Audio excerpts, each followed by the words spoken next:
Good to see you. Oh, we miss you. We miss you guys. I tell you. One of the bad stuff. Which is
Good evening.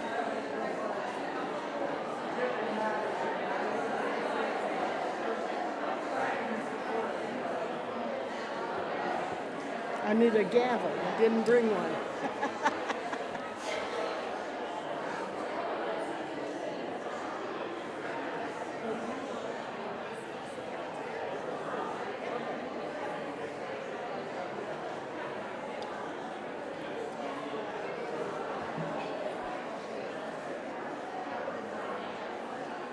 Diana? Diana? Okay. Good evening, ladies and gentlemen. Good evening, ladies and gentlemen. On behalf of the Warren branch of AAUW, I want to welcome you all. I thank you so much for coming tonight and helping us to address the problem of human trafficking, which is so prevalent in our area.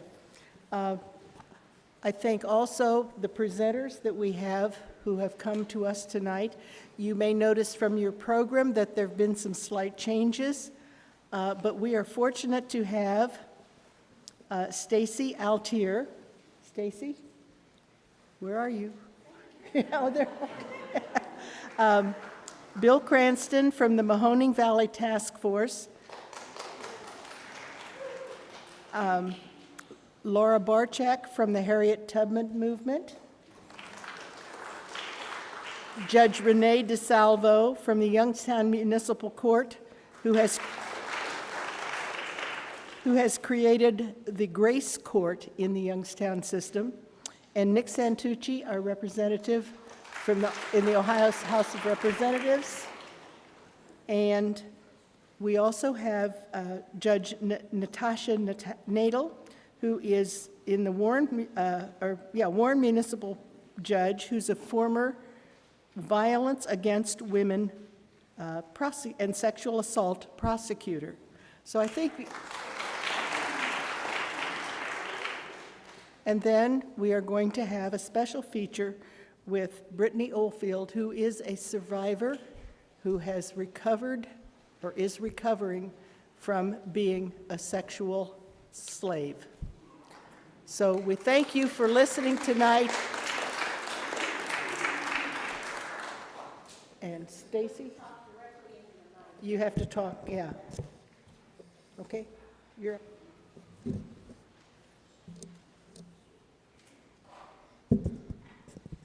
Good evening. So to begin with, what is human trafficking?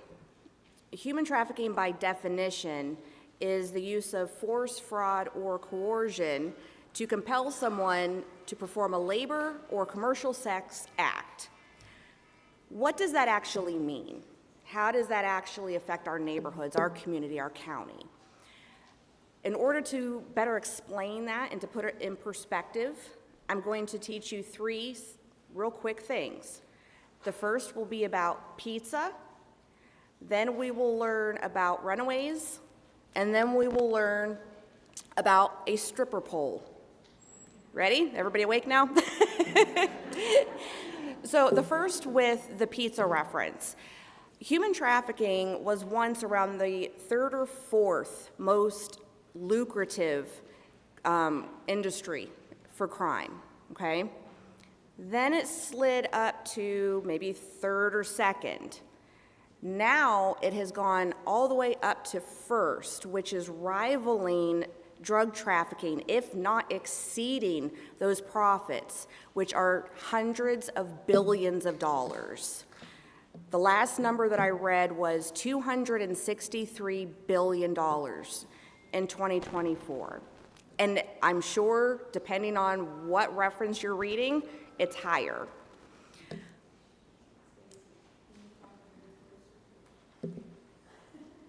Can you hear me now? So why is it continuously climbing? Why is it so beneficial? Why is it so attractive to criminals instead of the drug trafficking? Well, there's two sides to the coin.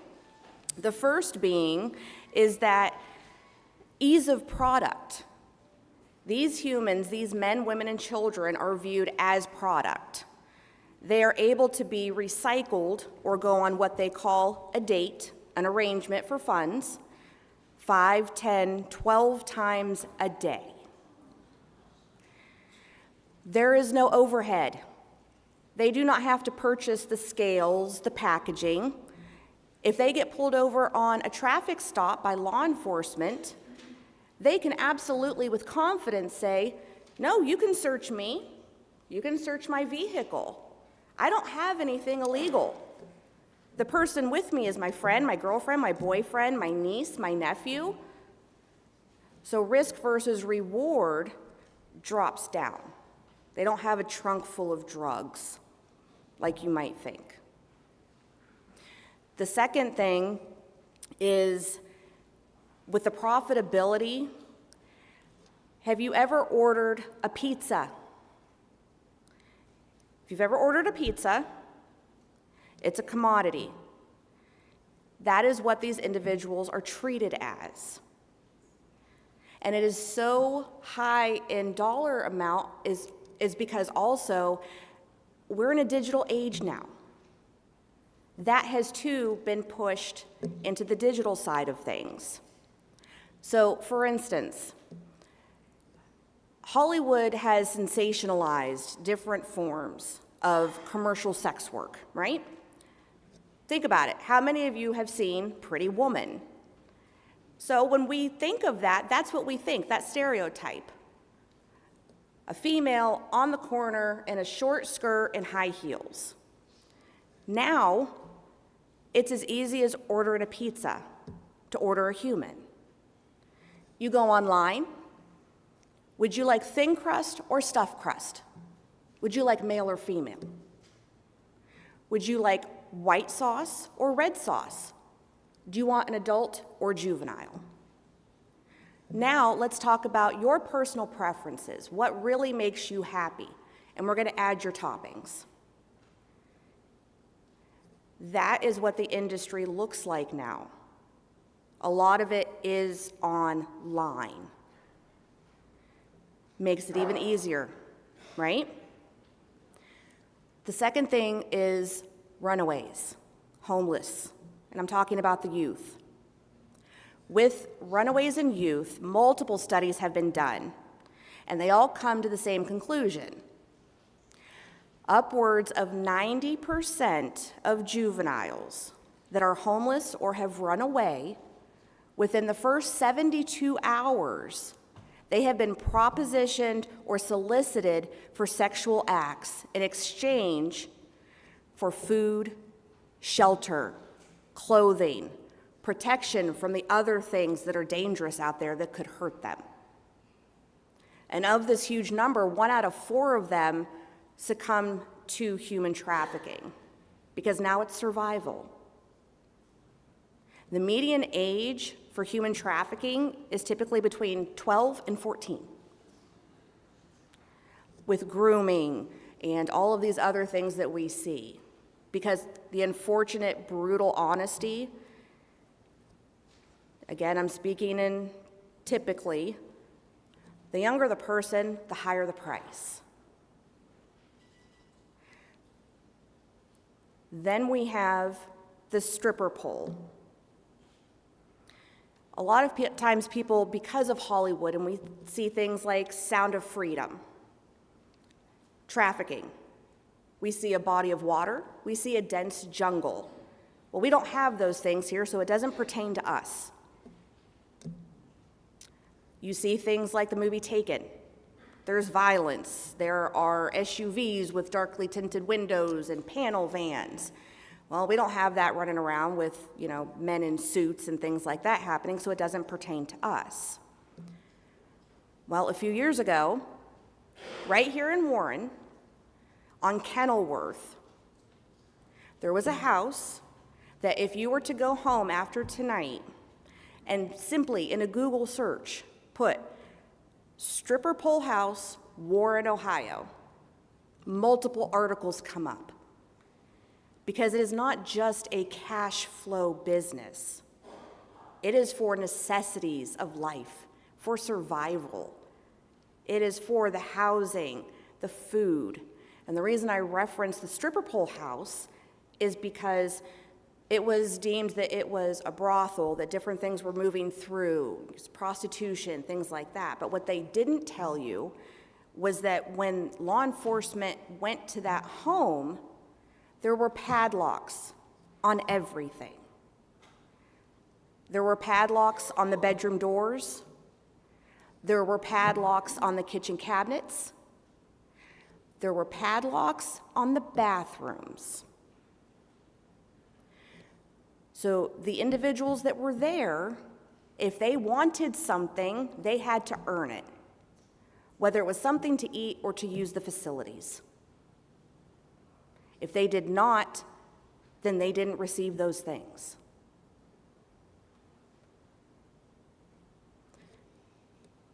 The last thing I want to mention is 80%, between 80 and 88% of individuals that reported being actively trafficked said that they had visited a medical facility at some point during their trafficking. That could be anything. That could be an urgent care, an emergency room. So if we take that as the community, well, I don't know what the different nuances are. I don't know how would I even be able to help? What would I do? I ask you to do this next time you're in public. How many times do you spend more time with the people in the waiting room than you do with the doctor? Right? They are busy. They have 1 million people coming through the door every 10 seconds, and they are trying to do their best and everything they can do to help every single person they see. Go with your gut. If you see something, whether it's someone that is being forceful with the person they're with, someone that is shelled, you know what that gut feeling is, that something isn't right. Don't play the investigator. That's not our role. Trying to do that can actually hinder an investigation. It could cause them to run. As soon as they think someone is onto them, they're gone. Go to the window. Please don't look at the individuals I'm about to describe, because I think this person may actually be in harm's way, or I'm fearful for this person. By doing that, they will alert the staff, whether it's a nurse, a doctor, whoever it is, hey, time out. Look at this through a different lens. Let the professionals do what the professionals do. But don't let it slip through the cracks because they didn't see what happened in the waiting room while you were out there. Because when they got back, they're under their best behavior. Everything is great, they're in love, no problems. Watch for those types of things. If you see something, say something.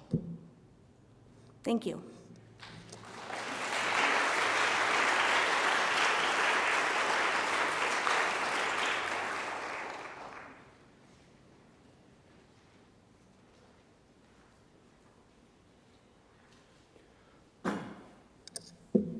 Good evening. I'm Bill Cranston. I'm a detective with the Mahoning County Sheriff's Office. I'm also a task force agent with the Mahoning Valley Human Trafficking Task Force, which is one of the Ohio Organized Crime Investigation Commission task forces. There's currently, I believe, 5 of the task forces under the lead of the Attorney General now across the state of Ohio. We started as a task force basically in 2015 when then Attorney General Mike DeWine came to my Sheriff Jerry Green and asked for us to host a task force here. That was on the heels of two major situations in this area. One was the fact that there was a human trafficking ring which was discovered that was operating in Warren and Youngstown, very large scale ring that was trafficking female juveniles and some adult victims. That really came to a head when one of the missing women that was known to associate with the trafficker sent her mom a text and says, "I'm trying to get out of here, but I don't know if I'll ever see you again." She didn't. Her body was found dismembered in a burn pit in Ashtabula County. Large-scale investigation ensued, and what was discovered by the investigators at the time was there was a lot of the online stuff that was happening was very well organized by some of these pimps. A lot of the stuff that was happening in dope houses and all over the place in Warren and Youngstown, a lot of the stuff that was happening there was pretty well organized. So that was one of the issues that then Attorney General DeWine, who's the governor now, wanted to have a cohesive effort to combat in this area. We cover Mahoning County, now we cover Mahoning County, Portage County, Trumbull County, and Columbiana County. We have state, local, federal agents. We've had a variety of different agencies that have kind of come and gone over a 9-year period. But right now we have full-time agents from the Mahoning County Sheriff's Office. We have Austintown. We now have East Palestine. And then we have a full-time agent from Youngstown, the Ohio Investigative Unit, which is headed up by the Department of Public Safety.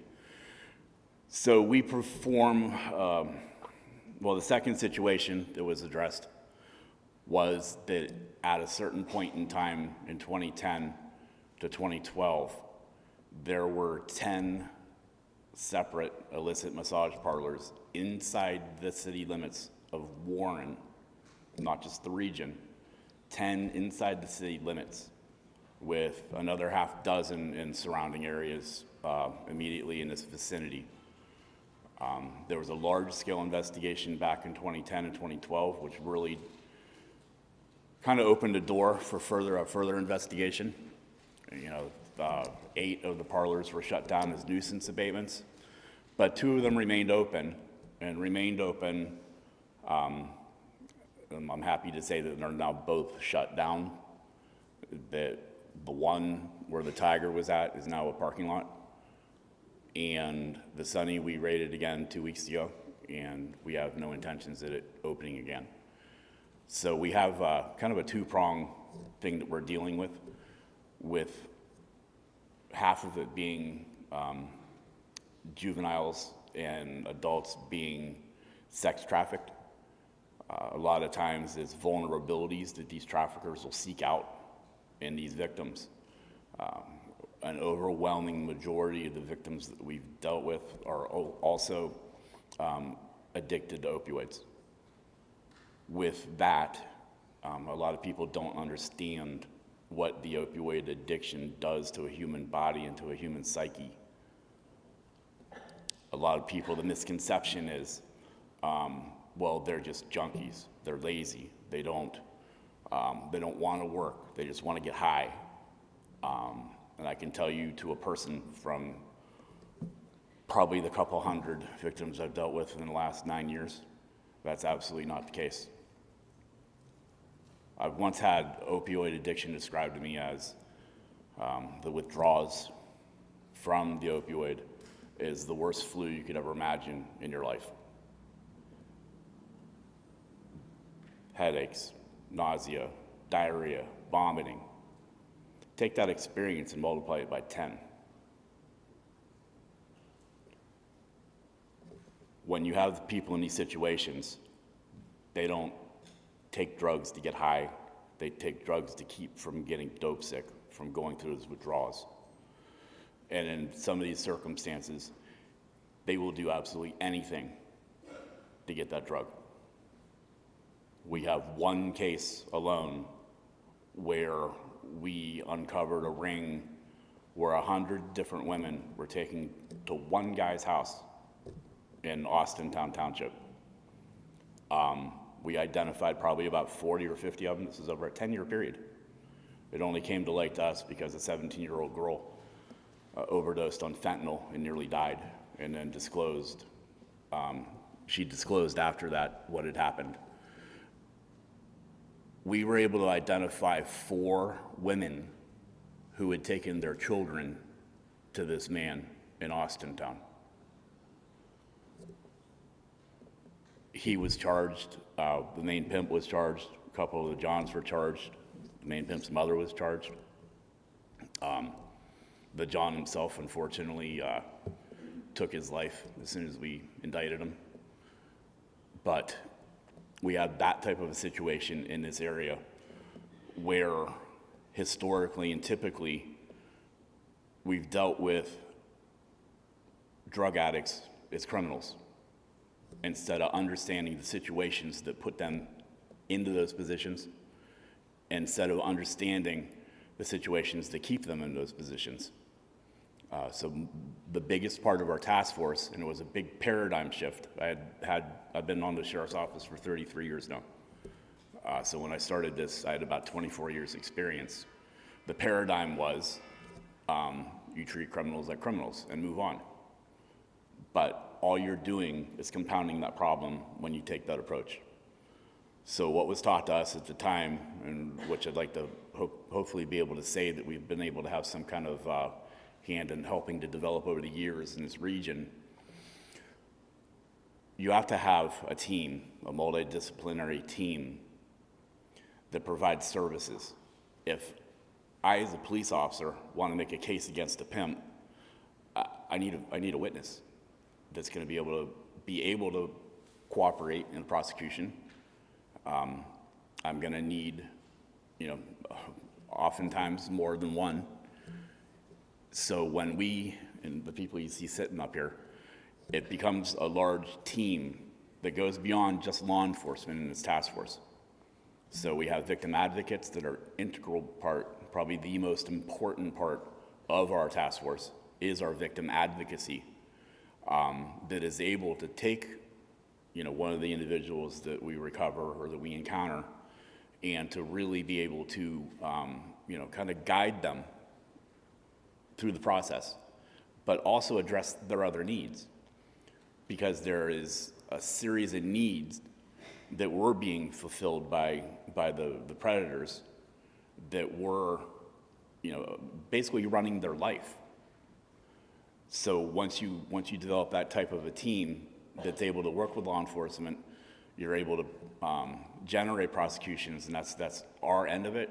Is we do the work to find the victims, we do the work to go after the perpetrators, to go after the predators, and build our prosecutions against them.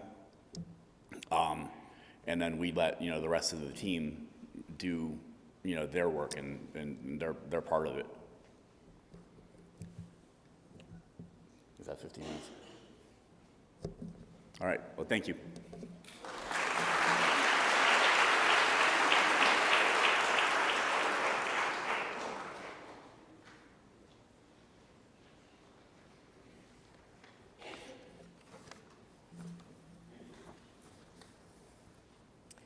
So my name is Laura Barczyk. I'm the executive director and a founder of the Harriet Tubman Movement. We are a victim service provider in the state of Ohio that works both with the Mahoning Valley Human Trafficking Task Force and the Northeast Ohio Human Trafficking Task Force that covers Cuyahoga, Lake Geauga, and Ashtabula counties. Our main role is to serve victims. We have been doing this for 10 years now, and we just celebrated our anniversary at a beautiful banquet where Attorney General Dave Yost made opening comments. Our main responsibility is to serve survivors, and to do that in the best way possible, serving under a professional code of ethics and guided by our core principles of compassion, integrity, and excellence. As such, our number one responsibility is to the survivors and to give them the autonomy that has oftentimes been stripped away from them to make their own decisions, and as we like to say, to drive the bus, so that our role is to present options that they might not know about, to make connections to services that they might not have, to think creatively to overcome their barriers, and to help explain the factors and repercussions of any decisions that they might make. Our next responsibility is to the community that we serve.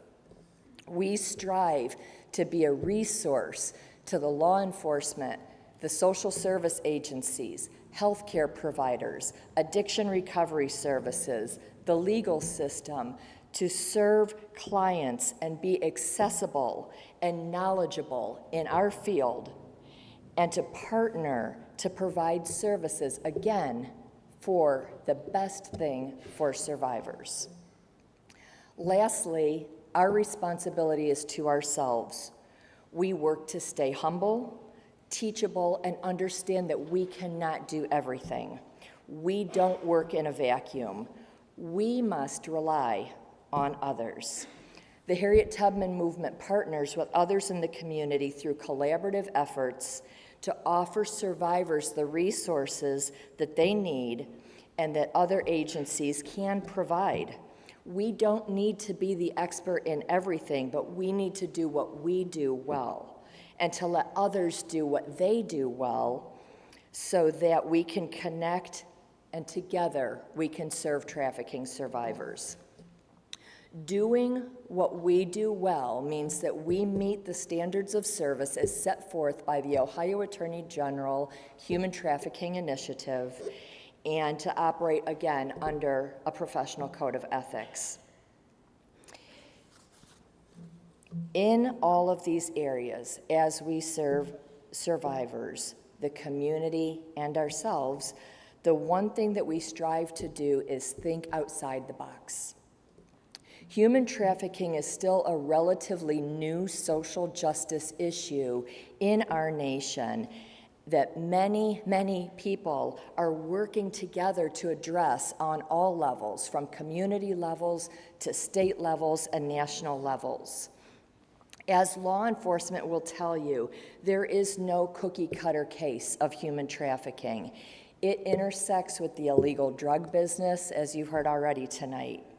Money laundering, extortion, prostitution, illicit massage businesses, kidnapping, assault, rape, child abuse, domestic violence, mental health issues, and human smuggling, and other issues and other crimes. To look at all of these factors and to put together something that is needed to address it all needs to be thought of outside of a box and with a high amount of creativity, and for people to come together to work together to do this.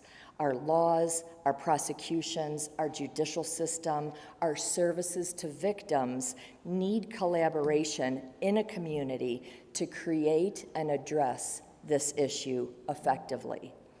Since the Harriet Tubman movement is a victim service provider, I can speak on this level.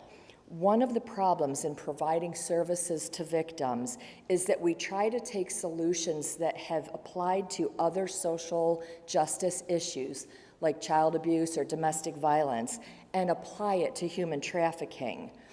If you look at child abuse, if somebody suspects a child of being abused, the county steps in under county funding and works to remove the child from the situation and place that child into foster care in the county, where county services can be provided and county law enforcement can handle the case. In domestic violence, a domestic violence victim goes to their county shelter because all 88 counties in Ohio have a domestic violence shelter or access to a domestic violence shelter. And so these victims can get county services, and of course, they're run by county funding and other funding, of course, and then the prosecution, if there is any, is handled by that county, and then the victim is helped to relocate within that county's housing system. But I do wonder how well that works, because it doesn't work well with human trafficking victims. When the Harriet Tubman movement works with human trafficking survivors, we are part of a regional response protocol that starts with somebody identifying a person who may even be a potential victim. This can be law enforcement, hospitals, counselors, shelters. We've even had phone calls from pastors, neighbors, and from victims themselves. Our certified advocates then respond and go assess the situation and meet immediate needs like food, clothing, medical care, connection with detox, or providing access to safe shelter. And that is often the case, as the number one need is a safe place to go that night. We then work to establish a trusting relationship to work on long-term restoration goals and options, and I'll talk about those in a minute. One of the issues that we often face is determining what county the survivor is from. Does this mean the county where she was recovered? Does it mean the county where she was last trafficked? Or does it mean the county where her last known address was, which might have been years ago? This matters because county services and county funding are often dependent on knowing that a person is from their county. Then if you take a person who has been victimized in one county, they are often then re-victimized in that same county. This is where we have to be creative and where we've partnered with amazing people across the region and different agencies who are willing to flex and provide services to human trafficking victims where they can truly be safe outside of what we call their victimization zone. I mentioned that all 88 counties in Ohio have a domestic violence shelter where a woman who has been abused by a domestic partner can go and seek safe shelter. But when a human trafficking victim is recovered, there is one shelter in the whole state of Ohio that is an emergency shelter specifically for human trafficking victims, and it's in Columbus. And it's small, and it's often full. The Harriet Tubman movement is quickly moving toward our goal to open a safe house in Northeast Ohio, which would be a short-term emergency home that would connect with services all across our region, and it would be a first-step home based off a model that we've seen where victims can go and be safe and hear options for long-term recovery. Long-term options are also an area where thinking outside of the box is needed. There are long-term residential programs for human trafficking victims where they can go, and I'll say survivors at that point, where they can go and live and get trauma therapy and counseling and addiction recovery and learn life skills and job skills and then transition out with support to independent living. These are few and far between. They have strict requirements, they're often full, and there's waiting lists.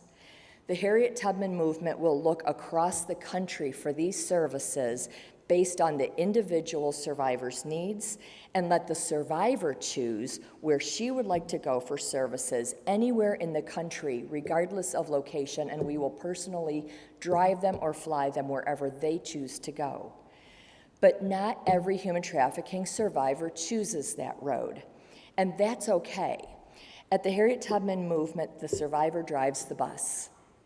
Oftentimes, people choose to go the addiction recovery route, and the addiction recovery world has made great strides in offering options, breaking down those county barriers, and being creative in how they serve those in recovery. But addiction recovery alone is not enough to address the complex issues that are faced by human trafficking survivors, yet it is often the first step that's needed. We have worked with survivors who have gone through addiction recovery, and as their brain clears from addiction and the trauma then sets in, the person starts understanding that they need more, and we help to come in and then refer to trafficking-specific services. Sometimes a victim that we respond to chooses not to go to a residential trafficking program nor addiction recovery. The most difficult long-term option is when a survivor just wants her own place. There's a little joke in the recovery world that all you need is the ABCs: an apartment, a boyfriend, and a car. And that thinking is sadly pervasive. So when you take a human trafficking victim who has often experienced the highest level of trauma that a human being can experience short of a military combat veteran, and you put them in housing where they want to get their own apartment and expect them to hold down a job, pay their bills, get transportation, go to IOP or outpatient groups, and juggle the stress of life, most of the time we find that just doesn't work. The other problem is the county problem. Are they eligible for housing in Cuyahoga County, where there's more housing than in some of the other counties, if they start out in a shelter in Portage County? Probably not. Also, what housing is often available to an individual that doesn't probably have a great job history, probably doesn't have a good credit score, or good references or first month's rent and security deposit. And most likely, they'll have some sort of criminal record. The housing options are limited. Affordable housing for that individual is sometimes in communities where there's high levels of crime, there's drugs, and there's predators who are looking to prey on a vulnerable individual. Again, it's a vastly complex problem that needs people to come together to develop creative solutions. We are a small nonprofit organization, but I'm incredibly proud of the work that our team has done to creatively serve over 350 individuals in the last 10 years, and by filling the gap in regional services. As an advocacy group, we would do a disservice to our survivors and to the community if we didn't also participate in awareness events and prevention activities. This is not our main goal, and we often partner with others to provide those services. But as we are in the community, we hope that people from any walk of life can understand what is happening and to be able to spread the word so that more victims can be identified and assisted to the best possible way in our state of Ohio. I am grateful for this opportunity tonight to be here, to share what we do, and to share the needs of our community. And I hope that all of you will take this out to other groups, other civic organizations, to your churches, to your social circles, and spread the word and let people know what is happening right here in our community. So thank you for having me tonight.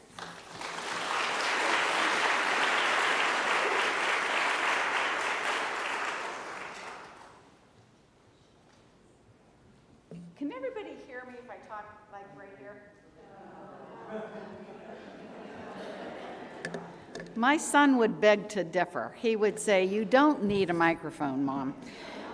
I am Judge Renee DeSalvo. I'm from Youngstown Municipal Court, and I have the honor of having the area's first victims of human trafficking specialized docket. We've been certified through the Supreme Court.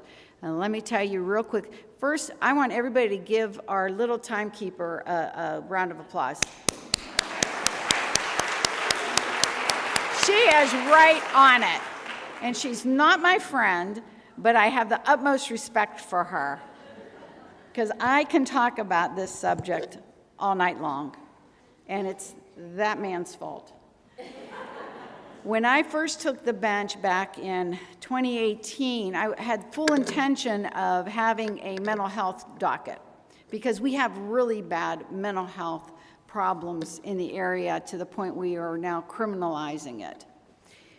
I was visited by the Mahoning Valley Human Trafficking Task Force. This gentleman here led the charge. And they said, would you consider having a victim of human trafficking court? And I thought, well, we really need the mental health. And then he began to educate me. Now, mind you, I have been in the law arena for over 25 years today. So back that up to 2018. And I was defense counsel. I was a prosecutor. I basically really did anything, all trial work, criminal, civil. I did everything but wear the robe at that point, before now I have the robe. And Bill came to visit me with a notebook about this thick. And he began to educate me what human trafficking really looked like in our area. I had been practicing at that point for over 15 years. And I didn't know what it was. Now, I considered myself, when I was doing defense work, I considered myself a holistic kind of an attorney, okay? I'm not really, I don't want you to go to jail, but if that's where you need to be to kind of dry out, then okay. But what else do you need? I was always interested in what got you here, and how can I keep you from coming back? And so that kind of like was my focus whenever I would go into defense mode. When he began telling me some of the signs, some of the key things to look at for victims of human trafficking, I immediately had flashbacks of so many young women and men. Men are trafficked too, they just don't talk about it as much. I have a male in my court now. I was so shocked. I didn't realize that the young girl that I was representing on a theft charge, who I considered, a drug addict, was actually being trafficked. And that if she didn't bring in X amount of money, whether it was through thievery, not prostitution, what I thought at the time was prostitution, or other means, she's not eating. This one young lady in my program right now didn't bring in enough money. In the middle of this past winter, she had to sleep on the porch in her whatever clothes she had on. She was sleeping on the porch because she didn't bring enough money in. Bill began to explain to me that these women normally have already been abused from a very young age. And I will tell you, everyone that has been in my court has been abused at a very young age by a familial person, a grandfather, a father, an uncle, a brother. I had one whose grandfather, at the age of 4, began molesting her. At the age of 10, began selling her to his friends. The stories are real, and they're in your backyard. Human trafficking knows no race, no geographical boundary, no financial status. It knows no religion. It likes everybody. I will guarantee you that over the past couple months, you have come across either at the store, the gas station, the hospital, doctor's office, the schools, somebody who's been trafficked. I'll guarantee you.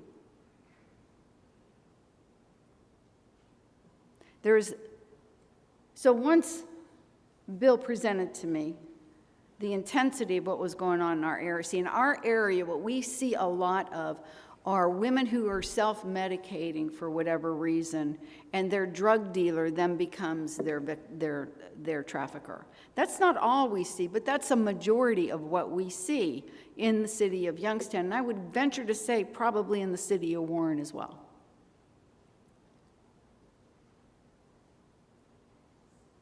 These traffickers keep them drugged up. And they are someone said they're property, they're chattel, they're property. Some women, if you lift up the back of their nap, they're going to have barcode back here. There's a barcode. They actually have barcodes on them. Barcodes here.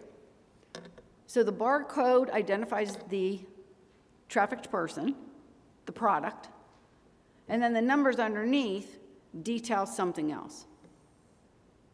This is real stuff. There was a doctor who I listened to.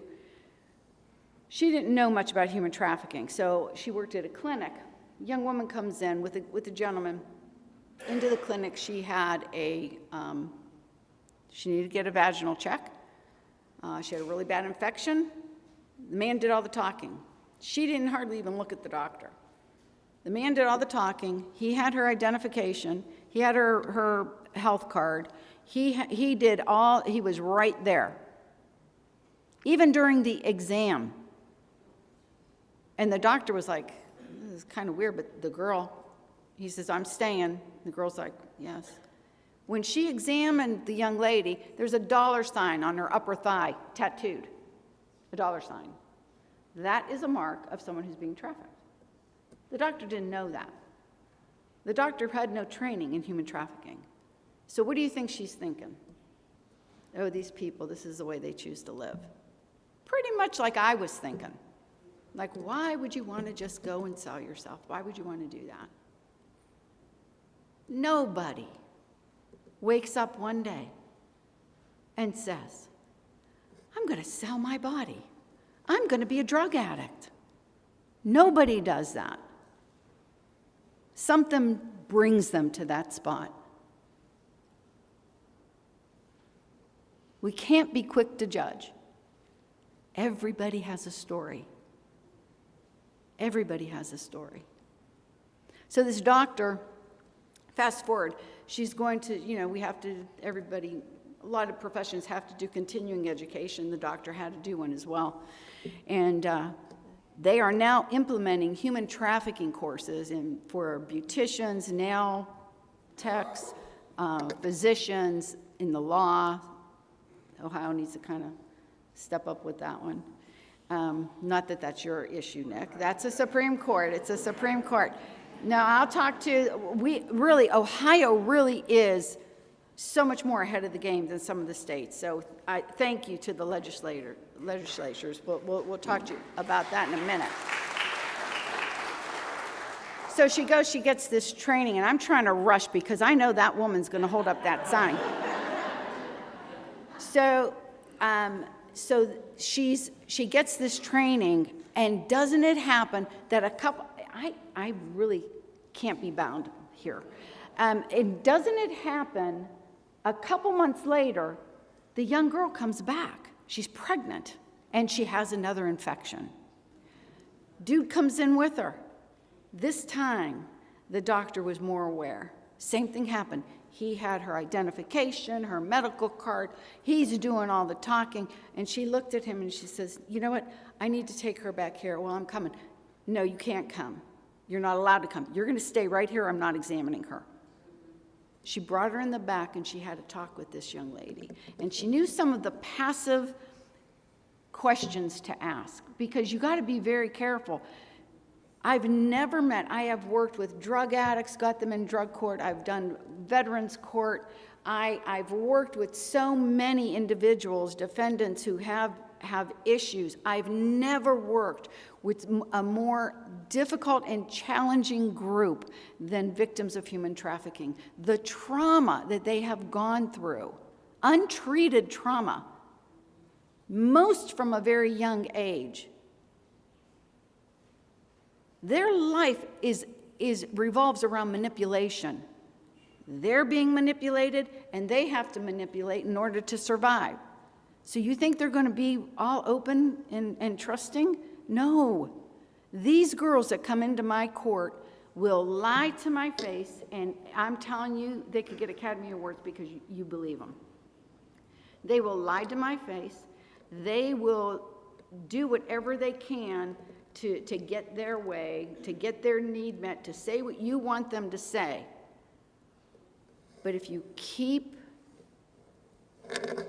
just stay focused with them, and if you become the stabilizing factor in their lives, they eventually see, well, she's not running.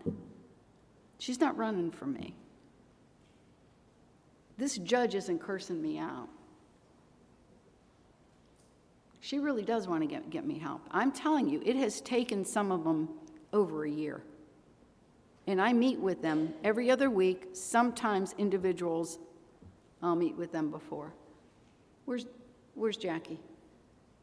Jackie, where are you? I got a young lady here who's part of my team, and she's phenomenal, and we love her. Anyway, so victims of human trafficking. They're not what they look like. There's a difference between a trafficked individual and someone who's a prostitute. A prostitute decides who they're going to have sex with, when they're going to have sex, how much they're going to charge, and they keep the money. Victims of human trafficking don't have that option. And actually, I just did a training for Mercy Health about 2 weeks ago, and then before that, my group went and talked to another agency, and it's $600 billion. It's up to $600 billion a year. $600 billion, and it's surpassed the drugs by now. So we've got that, and I know that I'm getting close. I know, am I? I know it. Let me say this. This has been wonderful. I commend you for even beginning the discussion on human trafficking, but there is so much more, and there's more training. And if anybody, any outfit, if you guys want to have another one, you want to do a training, I'll bring my team in, and we'll get to the nuts and bolts of it. This is great, though. Yeah, keep going. The Attorney General has a great, the Blue Shield, you gonna talk about that? I'm not gonna take your seat. Okay, the Attorney General has Blue Shield. You can go online, look that up, seriously, write it down. Blue Shield, Attorney General. They have helps, free. You can go through there, they'll give you what some of the things to look for, people who are not in control of their identification, people who are not, they look like they're malnourished. They don't control their money. They don't have a bank account. They don't have a driver's license. Their passport, somebody else has them. I had somebody from the massage parlors. She was charged. She was in my court. I come to find out there's this huge Chinese influence here for these massage parlors, and they're out of Flushing, New York. And this woman was here, and when I asked her, one of the requirements to allow her to go back there, because her passport was there, she had nothing here, nothing. So in order for her to be able to go back there, she wanted to go back there, and it was a real low-level misdemeanor. I made her give me a copy of her passport and her paperwork. Why was she able to be here? And she was working, it said she was working for a restaurant, It had the name of the restaurant and everything. I mean, it's crazy, and they move. They keep coming up. They keep popping up everywhere. They close, they open, they close, because the money's crazy. So I know I kind of like was all over the board. She's holding it up. So listen, and I'm really serious. If you guys want more information, check out the Attorney General's website. We do have wonderful legislation now that permits these victims of human trafficking that come in, they get caught with charges, for their records to be expunged. If it's related to human trafficking, they get expunged, sealed immediately. You usually have to wait a certain amount of time. But right now, because of our wonderful legislators, they do that. And another last plug, please keep our task force in your prayers. These men and women will never be able to unsee what they see, unhear what they hear, and they do it daily. Keep them in your prayers. Okay, thank you.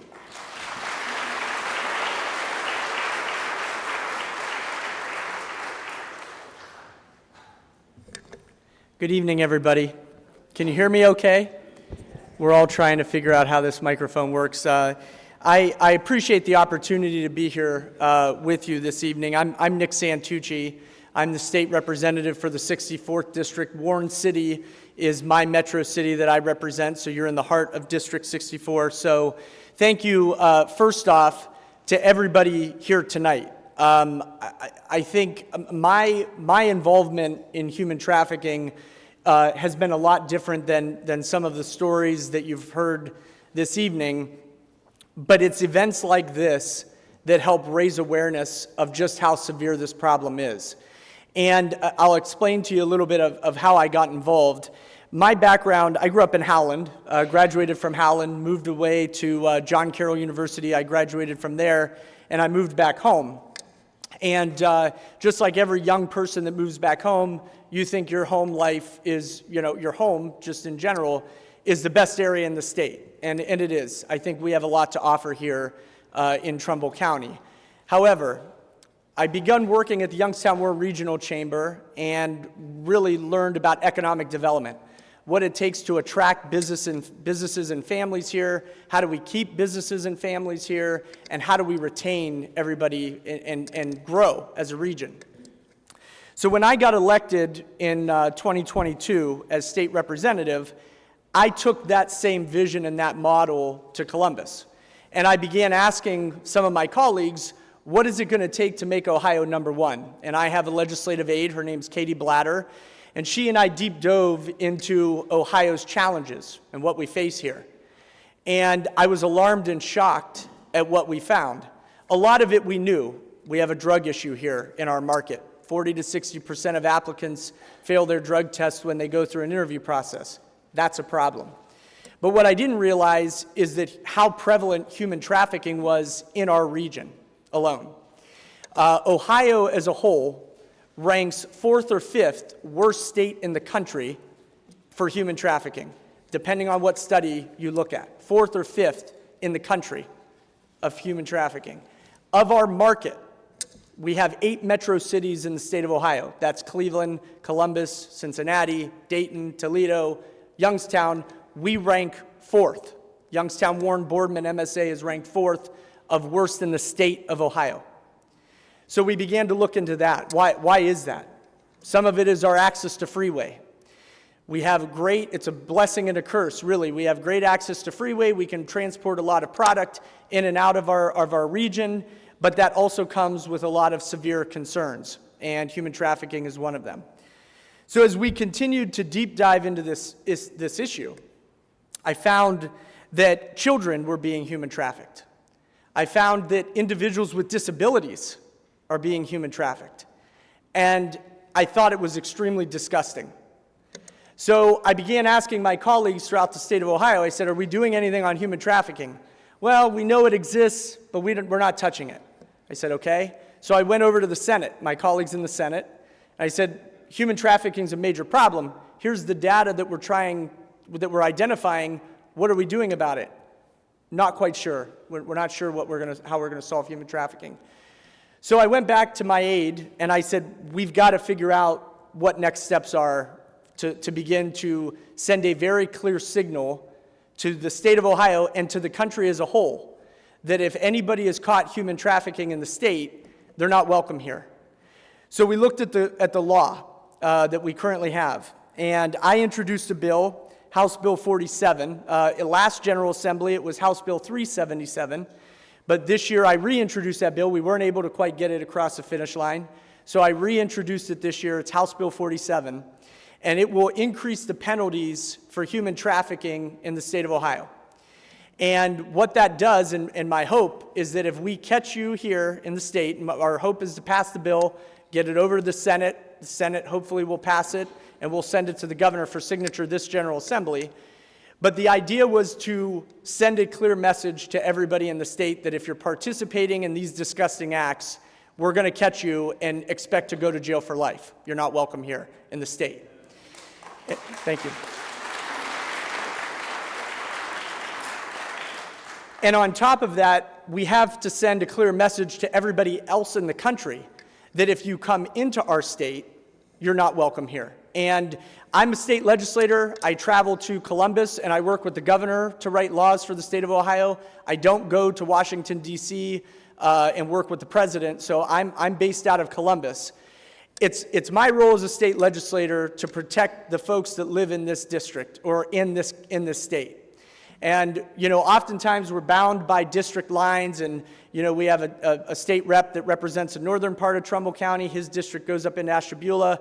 But the reality is when I walk on the House floor and I vote on bills, it impacts everybody. There are no districts when I vote on legislation.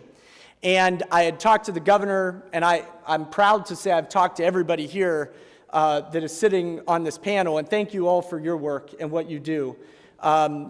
These types of events, though, is how we're going to raise awareness not only of the problem, but how we begin to solve it. And these folks are doing great work. I'm hoping to continue to work with them, but I'm also going to extend an opportunity to work with all of you as well. I always say, and I've said this to all of them as well in our private meetings, I always say I'm a generalist. These are the experts. You are the experts. You're interacting with these individuals that are survivors. You're interacting with these individuals that are fighting this crime, and thank you to our police officers for what they do. But the way I see my role as a state rep, my hope is that there's always an open dialogue between my office and you or anybody up here. We have to work together to solve the problem.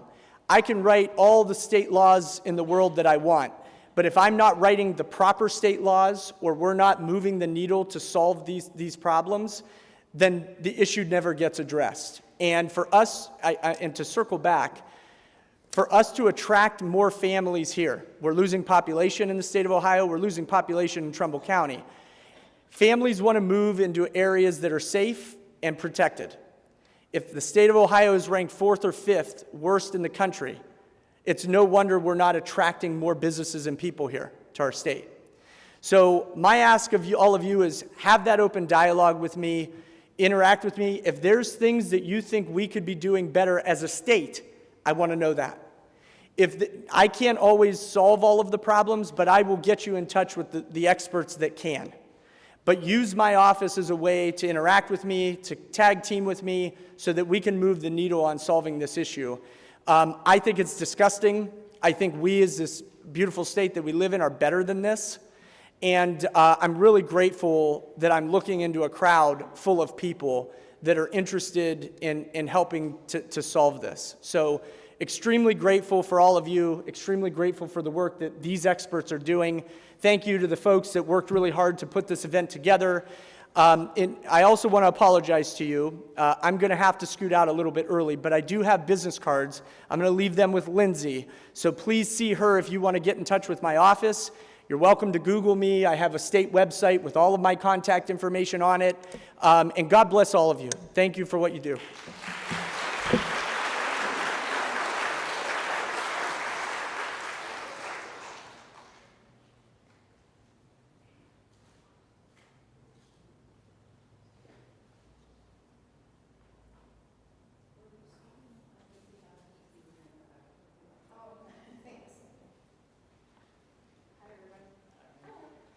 Woo, big crowd here tonight. I'm sure can you guys hear me? Yeah? No mic? Thank you, everybody, for coming here tonight. I cannot express to you how much it means to me to be up here and back in my second home of Warren. So my name is Brittany Oldfield, and I am a survivor of human trafficking. In fact, my trafficker has the highest conviction sentence that the state of Ohio has ever given a human trafficker before. What I want to do is give you an accurate depiction of what this actually looks like, why it is so prevalent, why it continues to go on. And I'm saying all the whys, and I'm going to give you the biggest one of all, which is why do more women not come forward about this? Why do people not report it more? Representative Nick mentioned that we are number 4 in the country. To put that into more perspective, that's just of reported cases. You understand what I'm saying? People that actually did come forward. There's probably 20 million more people who haven't. So with that being said, I'm going to give you what it actually looked like, at least for me. So I grew up in a very broken home. I had a very physically abusive father. Now, every one of us has these core essential basic needs that you're born with as a baby, right? And then you also have this threshold for tolerance of abuse that you begin to build when you are a child based off of what you are exposed to and what you are raised within, that becomes your conception of normalcy in the world. For me, by the time I was 7, it was coming home every day and getting slapped across the mouth if I had a question about something or if I was acting out. For me, my conception of normalcy was being put into karate to teach me obedience, how to obey. My father was in the military. Brittany had a lot of questions, and Brittany loved to talk. Those two things did not go well with my dad, who just wanted me to shut up and not speak unless I was told to speak. I had a mother who was complicit in that, who rather submit and comply with it rather than speak up herself. At 12 years old, I experienced my first form of sexual abuse. I was staying the night at my uncle's house with my cousin. He proceeded to rape me with her laying in bed next to me. I'm laying there screaming and crying for help, and my cousin rolled over and pretended to be asleep. As an adult now, I can look back and I can't imagine what must have been going through her head as her dad was raping her cousin. But as a 12-year-old, you don't quite understand something like that. I was able to fight my uncle off of me, lock myself in the bathroom, and back then we had these things called landlines, and there was one, there was one in the bathroom, thank God. And I called my mother and I told her what had just happened. She immediately came to get me, and the very last thing that my cousin said to me was that I just had a nightmare, trying to convince me that this whole thing that just actually happened, I was like making up in my head, right? So thus ensued my first experience of getting a rape kit done. And it is not like Law & Order SVU, guys. There's no Olivia Benson coming to get these guys, and they're not overnight put in prison. It took 6 months for that rape kit result to come back with the sperm and the saliva. It took 3 more months for them to confirm that it was in fact his DNA. So from the day of reporting to the day of getting actual physical evidence, we're talking 9 months. By the time we're going into trial, I'm starting my freshman year in high school. Now, me and my cousin are the same exact age, so I'm starting my freshman year in high school to her and her friends having this disbelief of me, bullying me in school, calling me a whore, a slut, a liar. I'm starting to get into physical altercations, and I've already had all of these different forms of abuse. So this is what an average day looked like for me by the time I was 14, 15 years old. I'm extremely intelligent, and I was in all honors classes. Because of the home environment that I came from, I knew that if I was ever going to make it out, I had to put everything into my education. So now the one safe space that I ever had was also just taken away from me. This was my reality. Now, the day of trial, my uncle decided to plead guilty to the charges. I'm also going to give you an accurate depiction of what it looks like when you're charged with a felony rape against a child. We want to think, right, there should be like a mandatory 20-year prison sentence. He got 5. He got 5, and I was told that's a good conviction. That was considered a high conviction at that point. I don't know what that actually looks like today for a child, but back in 2005, that's what I was told. And I was also given the best piece of advice that I'd ever been given in my life at that point. I had an advocate told me that you don't rely on the justice system for justice. What an ironic concept, right? We call it the justice system. You don't understand that when you're a child, though. Why is it called that if this isn't where I get my justice from? I would later learn in life, the deeper meaning of that is the peace. You'll never find that peace putting all of your hope into a system that will let you down. As much as we want to in our feelings and our emotions think that people should be getting this and people should be getting that, the reality is it just doesn't work like that, and it just isn't that simple. So at 15, my home life started to get a lot worse for me because the older I got, the more I started speaking up. And then one day, I came out as gay to my parents. As a result of that, they kicked me out of home at 15. And you know that demographic that Stacy touched on, right? Our homeless youth.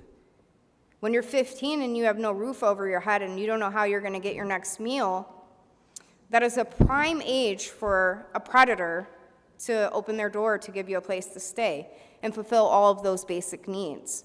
For me, it was my best friend's 32-year-old uncle who had just gotten out of prison. Here's the thing. So these guys know what your vulnerabilities are.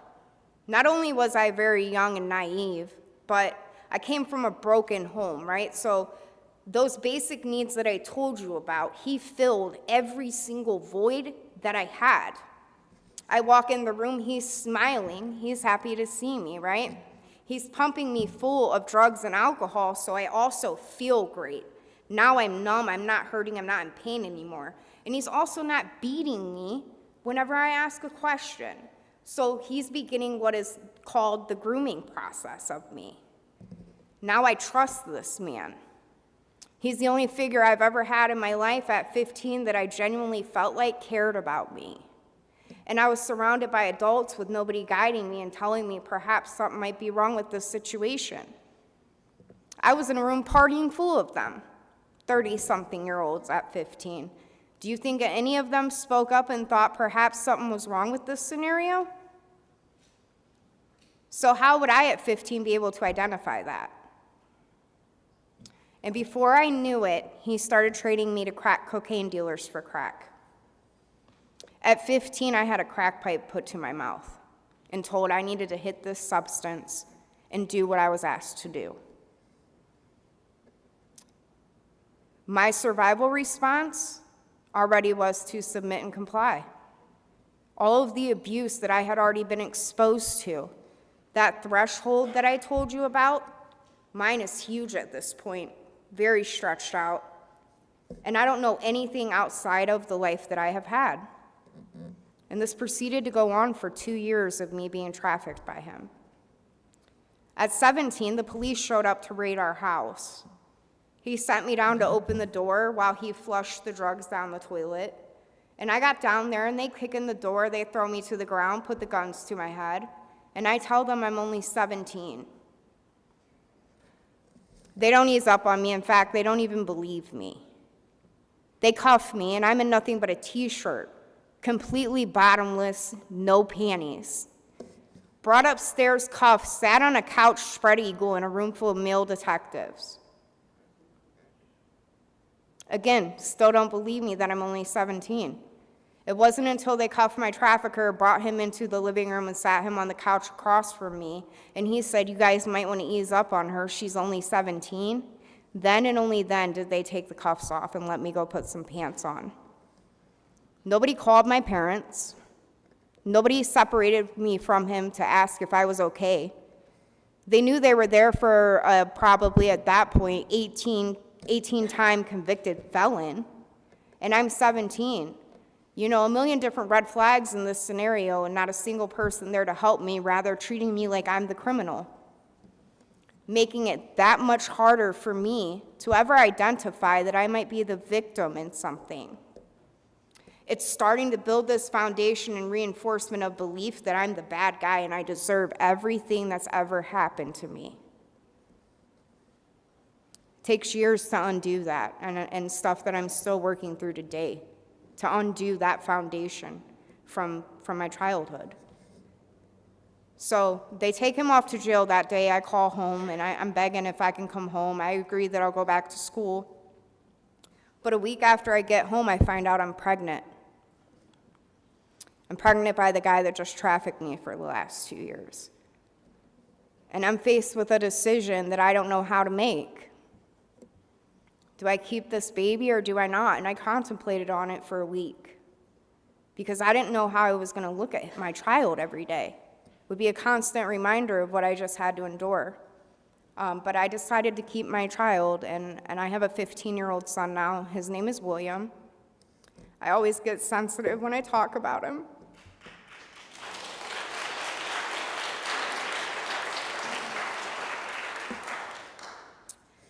That young man has been my saving grace in everything in life.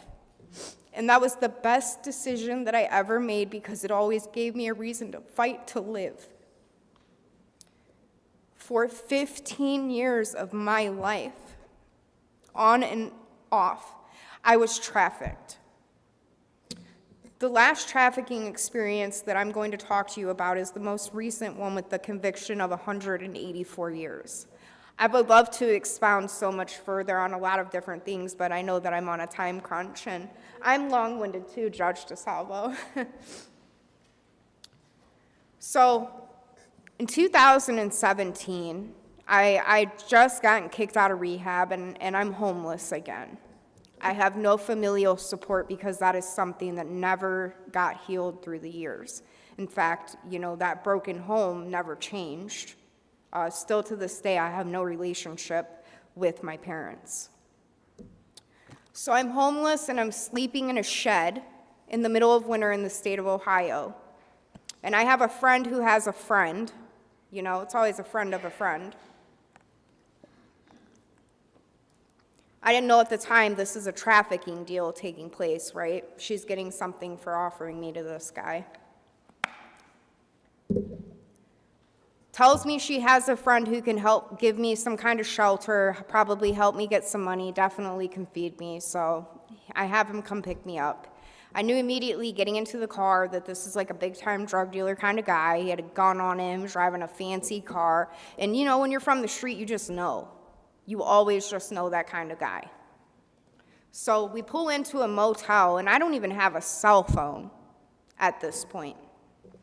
We pull into a motel, we go up to the hotel room, he immediately dumps out some fentanyl and crack, tells me I need to do these drugs, and these men start showing up one by one to this motel. Now, after so many years of enduring this, my autopilot kicks on. And that's terminology even used in law enforcement, where a girl like me who has been exposed to this for so long, your autopilot knows how to survive in that situation, so obviously I knew immediately what I had to do. But Stephen Gilbert was unlike anybody else I had ever met in life. We talked about the opiate epidemic. This guy would lock you in a bathroom for 3 days and make you be dope sick while he's doing drug sales right in front of you if you did not bring him the correct quota that he had, which was $1,000 a day, by the way, right in Lorain County. And that was just one example of the force, fraud, and coercion, which the state of Ohio now recognizes coercion by drugs. Thank God we're ahead of the game there. That's not recognized federally. If there's a human trafficking case that goes to federal court, and there is, in fact, coercion by drugs, they don't recognize that in a court of law. That's how ahead Ohio is. And thank God, because it certainly helped with the conviction of my trafficker, because that was one of his number one forms of reward and punishment. I've seen him Narcan a girl before to throw her into precipitated withdrawal to teach her a lesson. That is the kind of brutality that these guys inflict. I want to talk to you about that quota a little bit, right? The socioeconomic piece of this. See, low-income, impoverished areas produce the people like me who have the vulnerabilities, right? But who do you think has a disposable income of $1,000 a day? It does affect every race, socioeconomic class, and the such. But let's talk about who's really funding this thing. Because where I come from, it's not the Section 8 properties that are buying the sex. They're, in fact, the ones selling it. The people that are buying it are the richer people surrounding those communities. And that's the reality of what it looks like today. I just want to reiterate that picture for you. I am the victim, but the people that are buying it, the biggest part of the problem in this equation, they're not people like me. So, Stephen Gilbert trafficked me on for 4 years, from 2017 to 2021. Did I try to report Stephen? Did I ever try to escape? In fact, yes, I did. In 2019, I had a friend actually from out here in Warren come get me. She pretended like she was a John. She pulled up out front. It gave me a reason to lie to Steven to say I needed to go out to the vehicle to get some money. I jumped in the car and we took off and we headed out back here. On my route out here, I called every single detox that I could think of, desperate for a bed. And guess what the same answer across the board was? We're full. We're full. Call back every day. If something opens up sooner, we'll call you, right? Do you think that I gave them the story of what just happened as to why I needed the detox bed right then and there? Absolutely I did. I just escaped my trafficker. My life is in danger. He is hunting me down. If I don't have a bed, I have nowhere safe to go. Do you think anybody took that into account? No. I got the same answer across the board, right? So now I'm out here in Trumbull County, and I have nowhere to go. I'm in a park. She literally had to drop me off in a park because she was in recovery, so she certainly couldn't be around somebody getting high. Now I'm in the same boat I was back there, so my autopilot kicks in. I have to do something because I need somewhere to go. So let's talk about that internet. Stacy talked about that, the transactional piece of this. I want to talk to you about this lovely website called Skip the Games. It's in fact one of the #1 websites where you can buy and sell a human being. The server of this website is overseas, so it cannot be removed. You could look it up on your phone right now, and you can see that pizza ordering that she's talking about that you can do on this site. It's insane and it's sick. But for us, that was the #1 thing that Steven used to sell us. So I got on Skip the Games, I post an ad, and little do I know that the first person to respond to this ad is in fact the Human Trafficking Task Force. And so I go to the Super 8 in Austintown. I'm led into a room where there's an officer behind a door. The other one walks me into the room. They slam the door shut. I fall to the ground startled. And when I finally am able to have a conversation with these guys, I consent for them to go through my phone to verify that I am in fact being trafficked because I reported Steven Gilbert that day to them, June 19th, 2021. They sent an advocate to come meet with me in Mahoning County Jail. I fill out this piece of paper with all this information on Steven, right? But the problem is that Steven's located in Lorain County. Now we have the jurisdictional issue of this whole thing. See, when you make it to that level of trafficking, you don't stay just within your city. You expand. I was bought and sold all over the state of Ohio, all 88 counties. But Steven was already at that point of where he could stay in one location without moving and run the whole operation from there. This advocate promised she would call my parents, never did.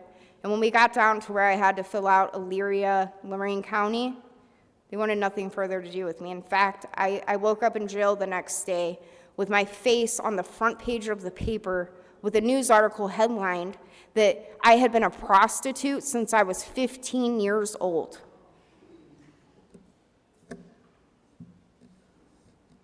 Let that sink in, because that was just in 2021.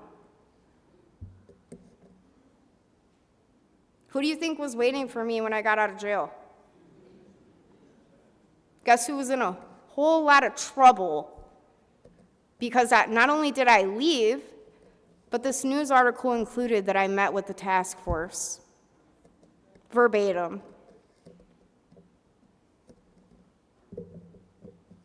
I could never even begin to explain to you what I had to endure as a direct result of that.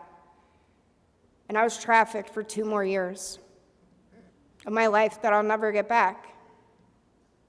And by the end of that whole thing, the state of hopelessness that I was left in because I had tried, and nobody believed me. Nobody cared. Nobody was coming to look for me. I was missing. Do you think any of my family reported that? That news article reiterated the stigma and stereotype that I was just a junkie prostitute supporting a habit. You see, we need to look more into what came first, trafficking or addiction. For me, I was trafficked before a drug was ever in my body, and the reason a drug was put into my body was because I was forced. There was no junkie supporting a habit here. It's very, very different. And the two go hand in hand. You'll never see one without the other. Thank God I've been clean since the day that I escaped Stephen. It's been over 4 years for me now. It's amazing.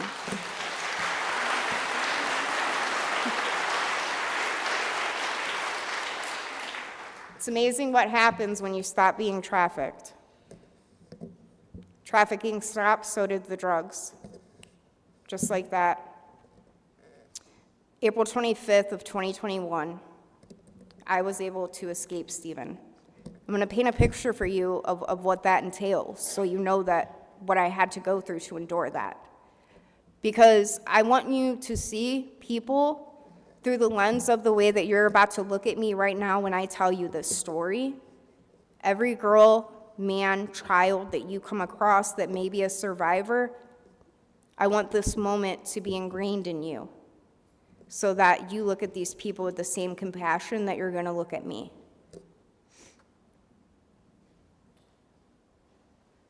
So April 25th, 2021, in fact, it was the day before, I got wind that somebody told Stephen that one of the girls talked to the task force.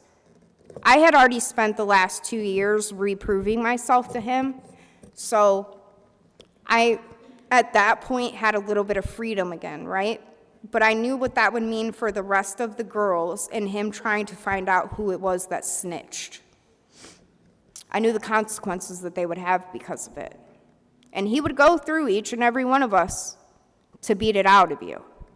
But at that point in time, I was the only person that I knew of that had ever met with the police. And I grew to love these girls that I was trafficked with. To this day, nobody will ever understand what a day in my life actually was like other than them, because they lived it with me. I'd have took a bullet for one of them, and I still would today. So I didn't want one of them having the consequences of a decision that I made, so I decided that I was going to go tell Stephen face to face that it was me. And that's what I did. I drove over there. He took me to one of the hotels that worked with him. They gave us a hotel room that's labeled under construction, so there's no paper trail on it. And I had a wallet-sized photo of William, my son, that I carried around with me. I pulled it out. I walked into this hotel room.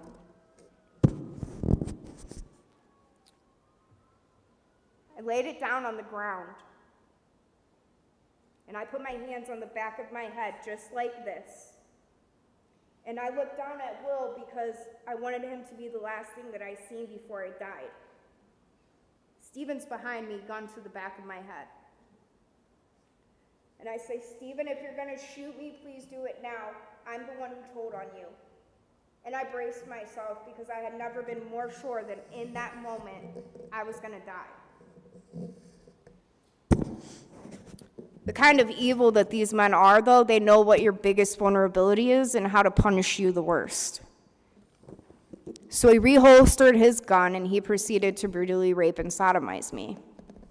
Because for me, taking my body was always the thing that hurt Brittany the most. And then he held me overnight at his mother's house until one of the other girls in the ring could come keep an eye on me.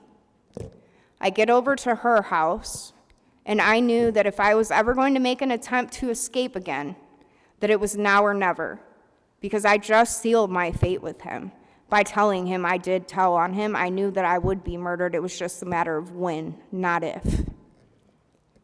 So I start breaking everything glass that's around me and creating the most chaotic scene that you can imagine. I'm stabbing my wrists, which I still have those scars today that I have to look at. and I start screaming, and it creates enough of a diversion for me to grab the car keys and take off. I meet my aunt somewhere in a parking lot in Elyria, and I literally dump the car, keys in it, hop into hers, and I'm then taken to a hospital. I tell admissions what just happened. The story I just told you.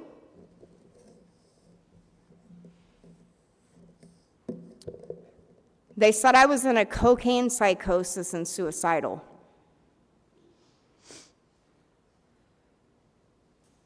So they put me on suicide watch. But I just reported a rape. So now the police are involved and they got to come in and do a rape kit. And if you ever been in suicide watch and or you know what that means for somebody, it means that you have no privacy. And these people are about to come do a full pelvic exam on me in the open after I literally just escaped what I told you. This is within the first 24 hours of leaving Stephen. This is what I faced. And we wonder why victims go back. Because this is what the other side looks like. I don't know how I found the courage that day to just tough it out. I had to have an advocate stand at the foot of my bed and hold up a sheet just so that I could have privacy for them to come do a pelvic exam on me. And then they sent me overnight to Laurelwood, where I met with Detective John Morgan, who you will see in your program guide. He saved my life. That was the first guy to ever sit down, have a conversation with me, believe me at face value, and actually get me connected to a resource that could actually help me, which is where I met the amazing Laura Barczyk. The Harriet Tubman movement did not hesitate to come pick me up, get me clothes because I had nothing other than the hospital gown and grippy socks. And then they took me out to Sojourners, where I met the wonderful Jacqueline Hughley. It was so hard for me that I was in withdrawal so bad and so desperate for help even then in 2021 that me and Miss Jackie literally showed up to First Step Recovery, and I was pounding on the door crying, begging them for a bed. How many addicts do you know show up to rehab pounding on a door begging to get a bed? Is that a narrative you hear often? I was desperate, and I knew my life was in danger, and I was scared, and I knew I didn't want to go back. So now we're in the first 72 hours of me escaping. And that's what it looked like for me.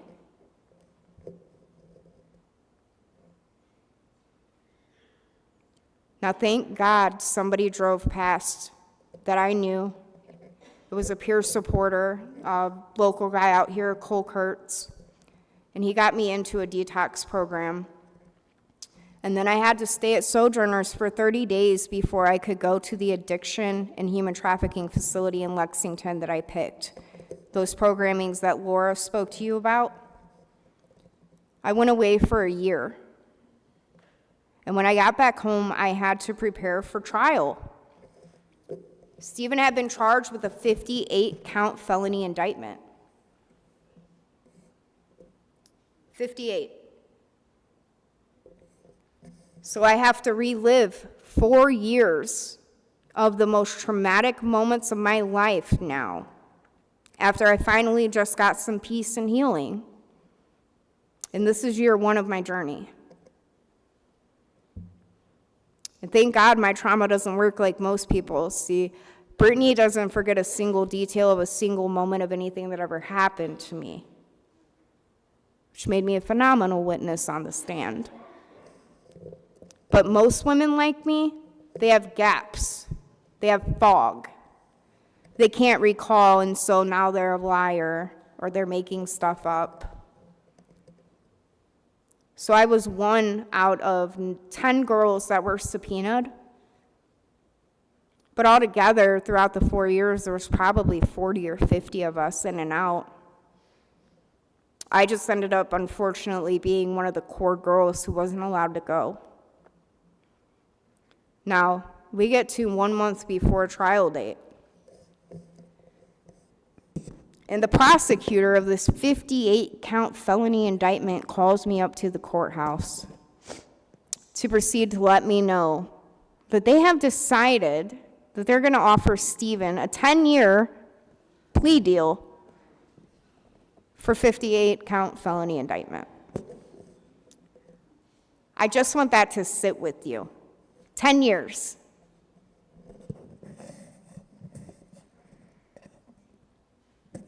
Yeah. This is in 2023, by the way. April of 2023. 10 years. That means you're offering him 1 year for each of us. 1 year.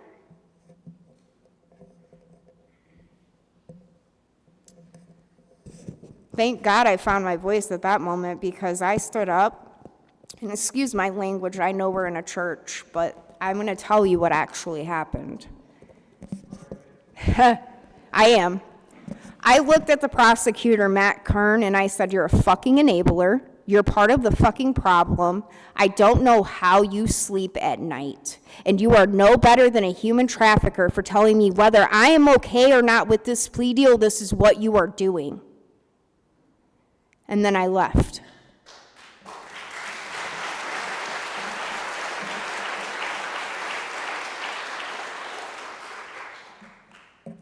He still went and offered it. He still went and offered it. Stephen rejected it. And that is the only reason on April 17th, 2023, we went to trial. And boy, was I ready. I was on the stand for 2 days testifying against Stephen Gilbert. And it is grueling. The defense attorney just wants to rip you apart. If you were a practicing defense attorney, Judge DeSalvo, I'm sure you were good at it. I can tell. And he did. His defense attorney questioned my entire life and tried to build this timeline of that Brittany was just out here screwing these men to smoke crack, and that I would have been prostituting myself with or without Stephen Gilbert in the picture, and all of these awful things. In fact, I got into an argument with him because he kept referring to me as a prostitute, and I wasn't a prostitute, I was trafficked. So the jury returned, the verdict, and 2 weeks later we had sentencing. Now, a jury's job is done when they read a verdict. The day of sentencing, 4 of those jury members showed back up. And they sat on my side. And in the judge's chambers, they presented me with a stained glass piece of art that was a woman butterfly, and they called me a hero.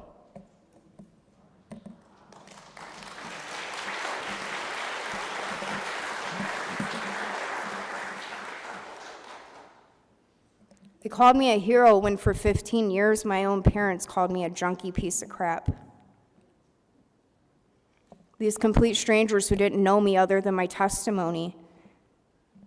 The rest of the world, the rest of society, they didn't believe anything that I had to say until it came from a prosecutor's mouth in a court of law.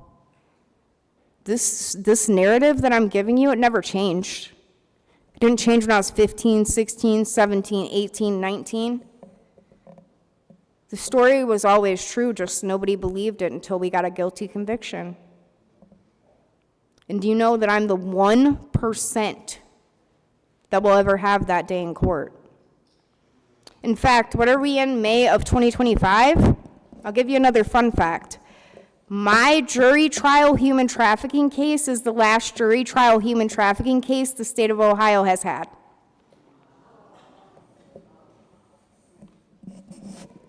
But we're the 4th most reported state, aren't we? Let that one sink in too.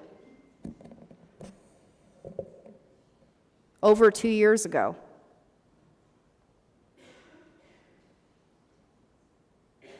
I'm the 1%.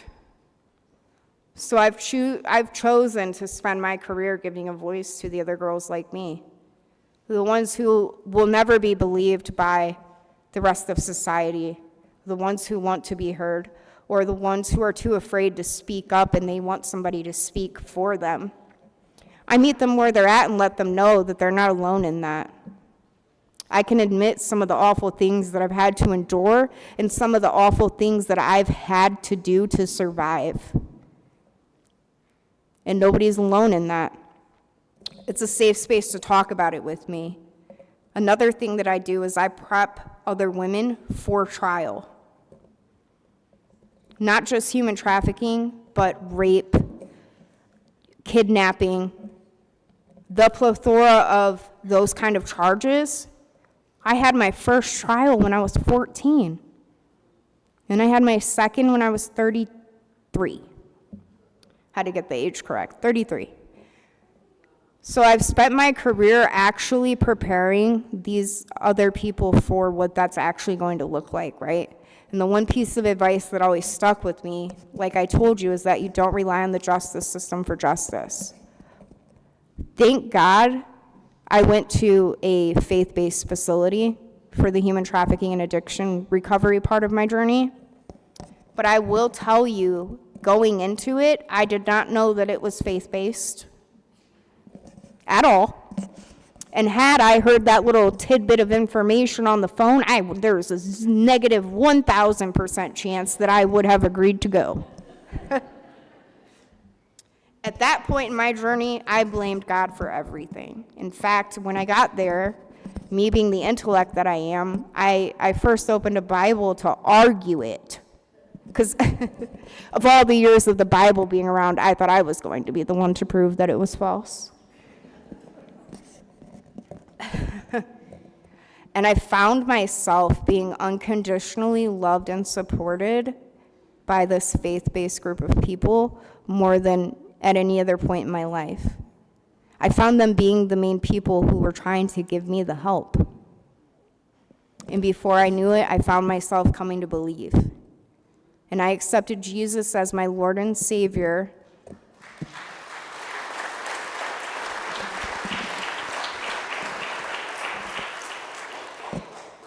I got baptized in the creek, John the Baptist style, because he was my favorite one in the Bible. And when we got to sentencing of Stephen Gilbert, and I was given the opportunity to speak and give my impact statement. Don't get me wrong, there was a lot that I wanted to say in that moment because he had just left off 45 minutes of how he didn't do anything wrong. But I had that peace that I told you about. And so I looked at Stephen after it had been years of me not seeing him, and I said, Jesus gave us one commandment, to love one another as I have loved you. And then I looked at the judge, and I said, only God knows the amount of time that it is going to take to rehabilitate this man. I had no anger in me. I had no resentment in me. I had a peace within me that the justice system could never provide, and I had a faith to stand on. And then the judge handed down 184 years.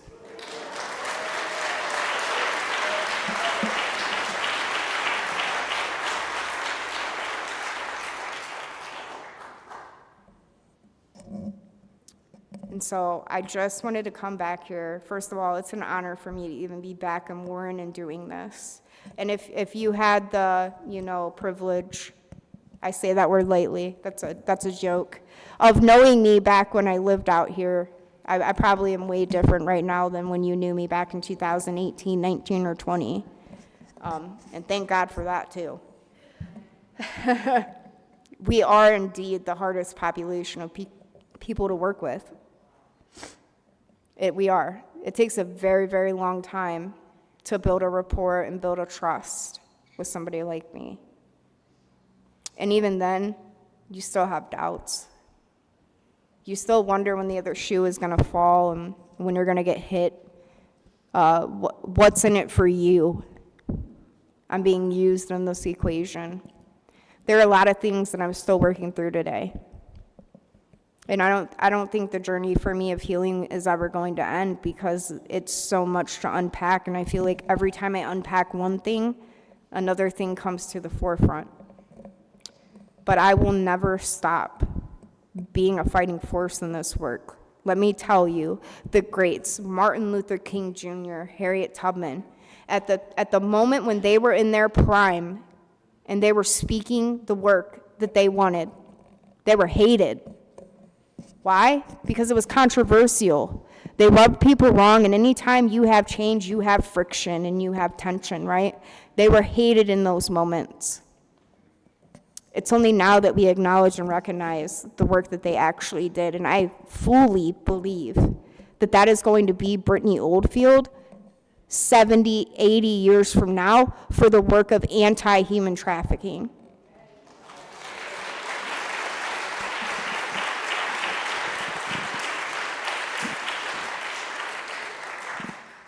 I will always speak the truth fearlessly. And I don't care who it rubs wrong, because you can't tell me. I lived it. I see it every day. I'm actually out there in East Cleveland and in the streets, and I still choose to live in Section 8 property so that I never forgot and I can stay educated on what it is still actually like. I chose to go back home to my own community where I escaped because I wanted it to be the first place that I gave back. That's what we're called to do. And now you look at me here today in Warren. As I said, Warren is my second home. The same love and compassion that I gave back to my own community where I was born and raised stands for out here as well. When I am asked to come out to Trumbull County, to come out to Mahoning County, I'm always there. If you yourself have experienced any of the topics that I've touched on, and or you know somebody, reach out to me. I will be there for as much of a support as I possibly can be. Know that you're not alone, that you're loved, and you're believed. And you have an army behind you. Trust me, you have an army behind you. Thank you for having me.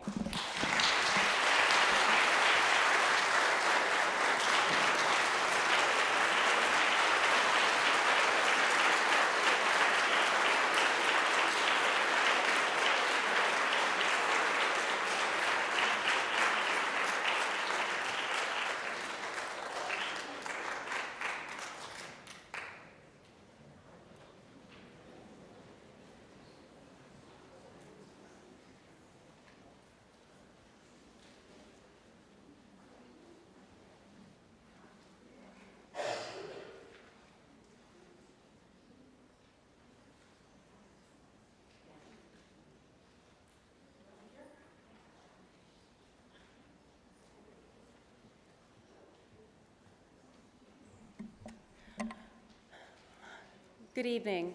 I'm Natasha Nadel. I'm one of your Warren Municipal Court judges, and it's a pleasure to be here tonight.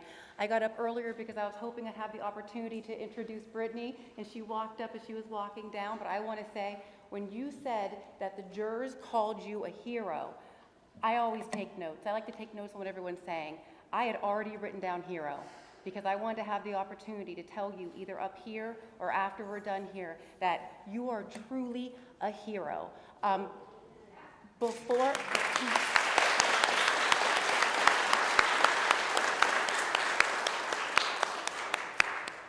I was a judge, at one point I am a former sex crimes prosecutor where I prosecuted all violent or sexually based offenses against women and children, also men as well, but that was the grant I worked under, which that's one of the myths, is that it only happens to women and children. Yes, men and young boys can be victims. I worked at the Attorney General's office in the Special Prosecutions Unit, and I can't tell you how heart-wrenching and difficult it is to proceed on cases when you are working with people who have been victimized to such an extreme. And for Brittany to stand here before all of us, the difficulty that a victim has with going to trial and saying in front of a room full of people what has happened to them, and saying the details of the victimization that they have suffered, that takes so much courage to do that. And not only did you do that, you stand before everybody and you are saving lives, I think. You are saving lives. You are continuing to do this work in anti-human trafficking.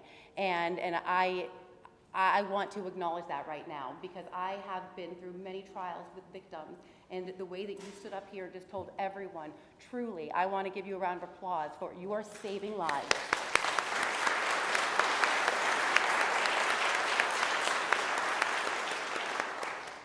There has been a lot of information that has been provided to all of you, and the fact that all of you are here, I mean, I think this says something for our community. This is a human trafficking awareness event, and as has already been discussed, this is one of the newer justice initiatives that is taking place. As Judge DeSalvo was saying, maybe somebody else was talking about how the Attorney General's website has information on there regarding, facts and myths, providing information on human trafficking, some signs to look for as a member of the community, what you can look for to help to see if maybe there is someone in need and that you can make a phone call that may help to save someone's life. And you are all here. We have a packed room, and I think that this says something wonderful for our community. So thank you all for being here tonight. As community members, and as has already been said, and I do want to recap quickly, is that everywhere you go, and as it was discussed in the doctor's office, sitting there, and you're sitting in there for so long, you could observe something, and you can go up and you can report something. It is so important and can never be repeated enough that if you see something that you believe to be suspicious, say something. There is a national human trafficking hotline. You can call your local law enforcement, and you can provide information. You can provide your observations, and that's something to where, that one observation sitting in a doctor's office, at a grocery store, wherever that circumstance may be, it is something to where you may be opening up Pandora's box to something bigger than that, and what you are seeing in that one circumstance. And then after you make that call, law enforcement, such as Bill Cranston right here, he can get involved. Law enforcement can get involved and begin an investigation. And you can start those wheels turning by simply picking up the phone and reporting something that you think to be suspicious. And that is so important and that is so powerful to do. And I think now that there is more awareness that is coming to human trafficking, I think that these theories that are not always accurate are now being dispelled. I don't know if anyone's seen the movie Taken. So there's this movie Taken, and it's something to where it shows, violence and a young lady being dragged and kidnapped. Yes, human trafficking can take that form, but it can take many other forms as well.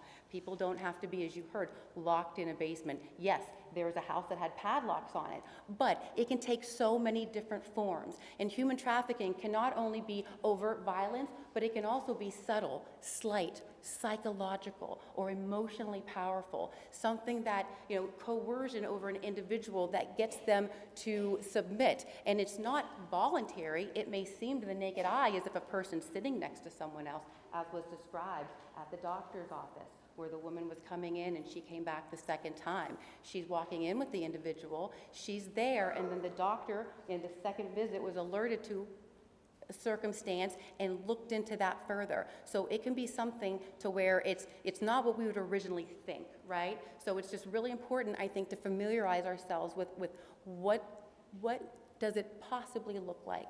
And seeing you all here tonight, this is something that we as a community can help not only keep our community safe, but we can help protect each other, and we can work together to try to stop human trafficking in our community. And it starts here with us.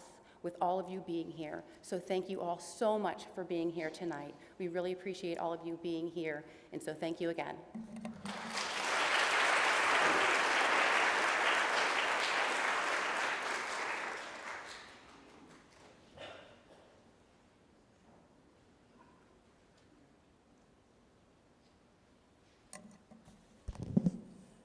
Hi, everyone.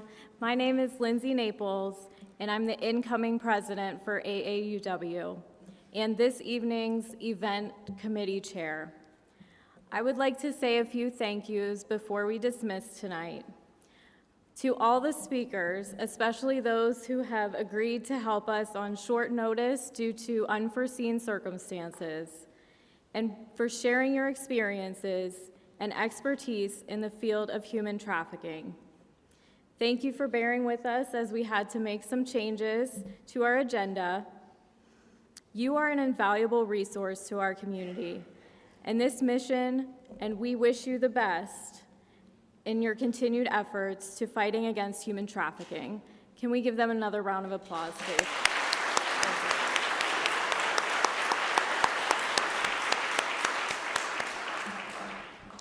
I also want to thank the agencies who are participating in our resource fair and who are on the ground every day helping the victims and survivors of trafficking. Can we give them a round of applause?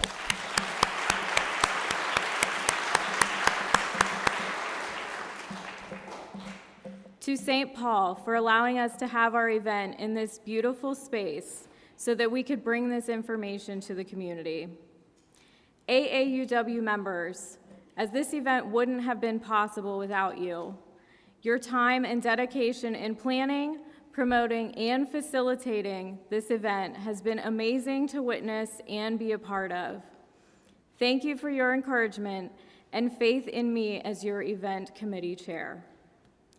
To all the cookie bakers who spent time baking delicious treats that we will all get to enjoy shortly. All of our donors and contributors who have donated time and resources to bring this event to fruition. To the U.S. Department of Homeland Security for providing resources about their Blue campaign. Those are located on the AAUW table. And to all of you, the community, for showing up and supporting this event sponsored by AAUW, and your commitment to learn about what trafficking is and how to fight against it.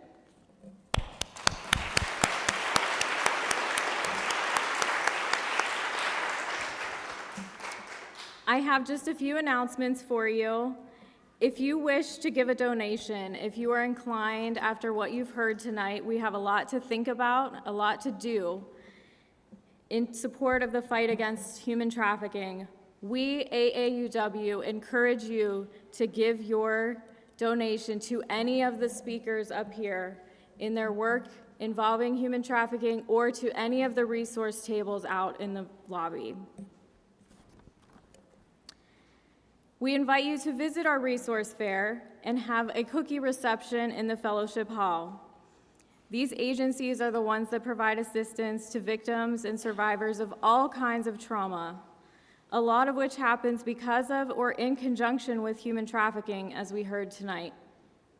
Please take a moment to support them by saying hello and figuring out what they provide in our community so we are more informed. And please enjoy some cookies and beverages as you walk around. Finally, please take a moment to fill out the 3-question survey in your bulletin. We've included that because we want to hear your feedback on tonight's event. Please turn this in to an AAUW member or to the basket as you leave the sanctuary.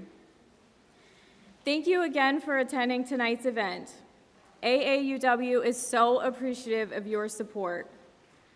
AAUW's mission is to advance gender equity for women and girls through research, education, and advocacy. We hope that this event empowers you to keep talking about this topic and advocating for others who need our help. Be on the lookout for signs. Report questionable situations when you see them, and become familiar with the resources in our community available to help.